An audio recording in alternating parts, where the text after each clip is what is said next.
Delmir Ribeiro de Oliveira, presidente da Clube Amigos da Terra aqui de Tupã-Ciretã, que há anos, né, é o nosso, digamos assim, entre aspas, consultor, né, na questão do ambiente ou na questão do impacto ambiental, essas coisas assim. Ele é um batalhador nesse sentido.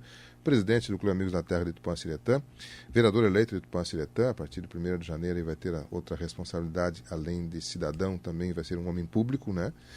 E nos lembrou ontem de que era comemorado ontem, isso é instituído pela ONU, se me falha a memória, o Dia Mundial do Solo. Bom dia, Almir Ribeiro, como é que está, amigo? Tudo bem? Bom dia, Miguel. Bom dia, ouvintes. Tudo bem? Dia Mundial do Solo, podemos comemorar, chorar, ficar quieto, não deixar passar quieto? O que a gente faz? Podemos comemorar, Miguel. Quando eu fiz o curso técnico, na minha escola, tinha o lema, que era solo é pátria, cultivá-lo é engrandecê-la. E depois, quando a gente estudou a cadeira sobre solos, tinha um conceito que dizia que solo é um corpo natural de estrutura móvel e espessura variável, resultante de ação de agentes físicos, químicos e biológicos. E a composição do solo seria 45% de matéria mineral, 25% de água, 25% de solo e 5% em média de matéria orgânica, que é componente biológico. Uhum. Então a gente veio para Tupã-Ciretã depois e começou a ver que o nosso solo estava perdendo a sua composição biológica. E é fundamental essa composição biológica. E nós fizemos todo esse trabalho, porque a composição biológica do solo ela é responsável pela alguma mudança que pode ocorrer nessa estrutura móvel e espessura variável, né?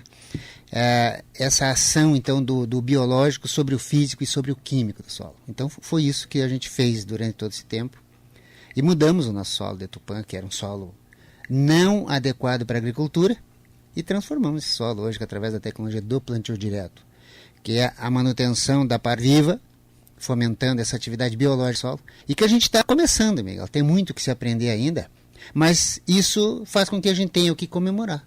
A gente teve um início aí com produtividade de 25 sacos por hectare, e hoje estamos aí acima de 50 e 60 e tal. Então, isso muito se deve a essa atividade biológica do solo e as tecnologias que estão aí. Temos que melhorar ainda? Temos, muito ainda. A ciência é assim, Miguel. Tu vai produzindo e vai descobrindo novos componentes, novas... na verdade, é o desenvolvimento. A gente sempre acreditou e sempre vai ser assim. A parte de sustentabilidade que se fala tanto hoje, que a gente está engatinhando nesse conceito, isso tem muito que se aprender. Por isso que a biotecnologia veio com essa importância toda.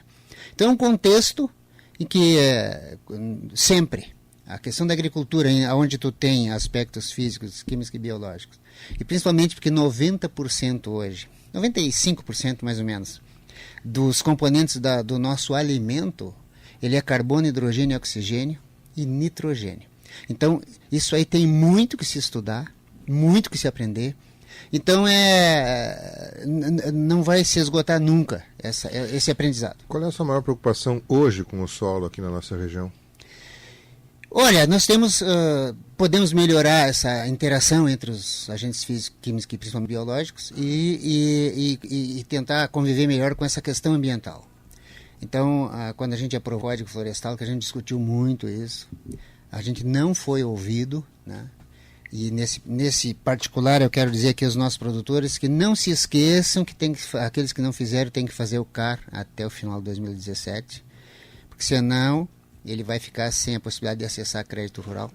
Então não deixem para a última hora. E esse código florestal ele está provocando algumas discussões a nível de Brasil, porque o Sarnezinho agora pegou esses dados todos e abriu, colocou na internet para quem quiser ver. É lógico que no artigo 29 do CAR diz que o CAR é um instrumento eletrônico público. E na época nós dizia que o Sarnezinho faria isso. Não no sentido assim de colocar à disposição informações, mas eles têm o visível pretexto de prejudicar o produtor rural. Prova está, Miguel, que quando a gente fala que o Brasil tem 62% da sua mata preservada, o ano passado teve uma COP21 na França que tem 31%, e esse ano teve a famosa COP22 no Marrocos que tem apenas 2% dela, a área florestal. E ninguém está preocupado com o Marrocos com 2, ninguém está preocupado com a França com 21. Todo mundo está preocupado com o Brasil. Que tem 60. Que tem 60 e tem muito que produzir e aproveitar solo, Miguel. Então aí é que entra o grande debate. O mundo está preocupado com solo em algum ponto. Você está dizendo que a nossa realidade aqui digamos, a gente tem que estar atenta, mas é tranquilo, está administrada. Tem alguma parte do mundo que o solo está correndo muito risco? Existe. Existem várias regiões do mundo com sérios problemas. Mas não há nenhuma preocupação como há a preocupação com o Brasil. E o Brasil, Miguel, nós aprovamos no Código Florestal também, que o Brasil não deve importar alimentos de países que não observem as mesmas práticas ambientais certo. Que o Brasil. Isso não é observado. O rigor do ambientalismo mundial é contra o Brasil. E nesse item, vamos dizer, é que nós, produtores, a gente teve que se levantar com relação a isso. Então a gente vê hoje um momento muito bom da sociedade brasileira se movimentando, porque nós estamos descobrindo que o país da maior carga tributária do mundo e dos menores serviços públicos prestados a quem paga essa conta, então essa relação está muito desigual e nós temos começando a meter a cara, a reagir a isso.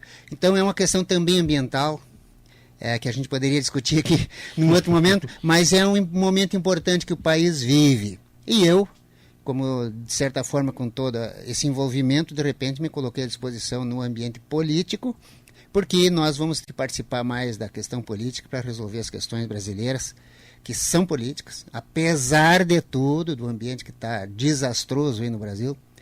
Em termos ambientais, o ambiente político brasileiro é dos mais erodidos do mundo. Então nós temos que, enquanto sociedade, temos que consertar isso. Então os desafios são vários, mas o principal segmento brasileiro é o agronegócio, e o agronegócio tem que ter seu solo ser preservado para sempre. Então nunca nós vamos desistir de estar discutindo a questão ambiental do solo. Perfeito. Bom, o nosso tempo hoje está um pouquinho curto, mas você falou na questão política e eu soube que você é do partido do vice-governador, do Sim, PSD. Você foi eleito vereador por esse partido, quer dizer, hoje você tem mais, fluxo dentro dessa questão partidária. E você esteve conversando com o vice-governador Cairoli nos últimos dias e gostaria de trazer algumas informações desse encontro. O que você conversou e o que você ouviu do governador também? A gente participou da fundação do partido PSD no Capão do Cipó, e lá estava um vereador eleito em Santiago pelo PSD e eu aqui de Tupanciretã, e estava o vice-governador. O vice-governador é o homem da gestão empresarial do governo do estado. Ele é da gestão pública e o governo está assustadíssimo com a ineficiência pública da gestão pública no Rio Grande do Sul. O estado está literalmente... Mas já é o segundo ano do governo. Sim. Você descobriu agora? Não, só que o Brasil, Miguel, ele tem momentos para acontecer as coisas. Foi preciso toda essa discussão a nível de Congresso Nacional para as coisas chegar ao ponto que chegou hoje. E o estado do Rio Grande do Sul, eu acompanho essa fragilidade da gestão pública e dos recursos públicos do estado desde o governo Ieda. No governo Ieda a gente sentou com a Odinha, que era o secretário da Fazenda, onde foi mostrar toda essa realidade. E o governo Ieda mostrou nos últimos anos a maneira como se endividou o estado e algumas tentativas que se teve de equilibrar essas contas. Por isso que o governo Ieda criou o déficit zero, que foi muito contestado, mas teve um superávit de 142 milhões no governo Ieda. Ela gastou menos do que ela arrecadou. Por isso que ela diminuiu um pouquinho o déficit, que já era astronômico. Mas depois, no próximo governo, se abriu as portas da gastança e aí o Estado quebrou. E hoje está aí o Sartori tentando equilibrar o Estado, e aí cabe ao vice-governador, e agora tem um projeto para ser discutido e tem que ser aprovado, e vai doer na carne de todo mundo, porque tem que ser feito todos os sacrifícios correspondente às facilidades que se criaram nos últimos governos por pura politicagens irresponsáveis, e agora chegou no fundo do poço, Miguel. O governo não tem de onde tirar. Aliás, o governo do Rio Grande do Sul vai ter que fazer esse ajuste de contas, e isso vai ser modelo para o Brasil e vai ser modelo para Tupanciretã também. Então nós estamos atentos a isso. Então isso que o vice-governador colocou para nós é isso. Agora vai ter reuniões agora nos próximos dias com os Coredes, onde vai ser colocado essa situação do Estado. Então, essa consciência estadual da sociedade que vai ter que ser mudado isso. Os deputados vão ter que votar projetos duros para que se equilibre as contas do Estado. E eu também fiquei surpreso lá no Capão do Cipó, Miguel, que além dessa questão com o vice-governador, ele viu, e o importante é que ele disse que para nós produtores rurais só tem uma coisa que o governo tem que fazer, que são as estradas, porque são as estradas que transportam as produções, e as produções é que estão ajudando o Estado não falir. Então, a gente teve esse entendimento. Mas também, para minha surpresa, no Capão do Cipó, um locutor de uma rádio lá me entrevistou e me perguntou se eu apoiaria uma posição do Capão do Cipó, dos produtores da região do Iacapetum e Penilho Grande, de que se, em não havendo atenção dos órgãos públicos de Tupanciretã com a região, com as estradas, há um interesse e já uma certa organização no sentido de que se retire de Tupanciretã uma fatia do seu município e se anexe a Capão do Cipó. Isso foi tentado fazer uma vez e não foi possível. Na região de Santa Tecla, né? Na região do Espinelho Grande, em Iacapetum. E eles vão tentar voltar a fazer isso. E eu disse, olha, tudo bem, vocês podem até tentar, mas vocês vão ter que nos enfrentar, porque não é possível que nós perdemos um pedaço do município por falta de custeio, de atenção do município com a classe produtora rural numa área de 20 mil hectares, altamente produtivas, então a gente não vai deixar acontecer isso. Mas isso é um assunto para a gente assumir depois e discutir, mas já o pessoal me cutucou, né? Então nós estamos muito atentos e vai ser um trabalho muito forte e Tupã vai ter que mudar muito, a nossa gestão pública vai ter que melhorar em muito, Miguel, para acompanhar esse tranco que vai ser imposto pelo governo estadual e governo federal também. Já que o vice-governador assinou com essa questão das estradas, as estradas nós temos que primeiro recuperar as que estão hoje prontas e que estão em condições ou ruim ou péssima, né? Nenhuma em ótimas condições. E a possibilidade de melhoria, manutenção na nossa estrada Tupã-Santa Tecla, a gente nem sonha com asfalto já nessas alturas do campeonato. Sobre essa questão de manutenção e melhoria das estradas na região. Olha, eu continuo o sonho, sim, da nossa estrada Tupã-Santa Tecla, porque ela é uma estrada contratada, ela é uma estrada projetada, licitada, contratada, existem cláusulas. A empresa agora está acabando de fazer uma estrada que está sendo construída eu acho, se não me engano, na 116, entre Porto Alegre e Pelotas, e depois eles têm 2 obras contratadas e que há possibilidade de retomada, que seria essa aqui entre Valdeserra e Dona Francisca, e a nossa. Então está em a gente se mobilizar e a gente ter competência para negociar para que seja retomada essa estrada, principalmente porque a nossa não tem obra de arte, já foi iniciada 2 vezes, já tem terraplanagem, é preciso muito terraplanagem, e nós vamos trabalhar nisso, Miguel. Vamos trabalhar muito forte nisso. Por quê?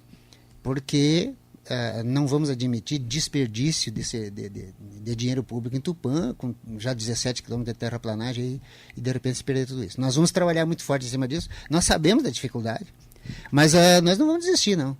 E claro que o Estado acena com essa situação de uma reforma na sua economia, haverá na sua gestão uma urgente reforma, né? E porque o Estado não pode desenvolver a economia simplesmente para pagar o salário e sua folha. Não tem como fazer isso. E seria um desastre, nós temos que evitar que chegue ao caos e daqui a pouco não ter dinheiro nem para o pagamento da folha. Então nós vamos discutir isso e, paralelo à solução para isso, tem que ter o investimento em estradas, porque como o próprio governador, o vice-governador me diz, não, o que está hoje ajudando muito o Estado é o setor produtivo e tem que ter estrada. Então o mínimo, é a única coisa que o produtor quer é estrada e o governo admite continuar esse diálogo. Então nós vamos para o diálogo com o governo. Amiro, obrigado pela sua visita. Eu sei que você tem um compromisso, nós também temos aqui. A gente vai, claro, em outros momentos voltar a lhe ouvir aqui na nossa programação, e agradecendo a gentileza de você relembrar a nós sobre essa data importante, que é a data da preservação do solo, numa sociedade como a nossa, que tem no agronegócio, né, no solo, né, a sua principal fonte de geração de riqueza, de renda aqui em nosso meio. Obrigado, Amiro, pela sua presença. Muito obrigado, um abraço, Miguel.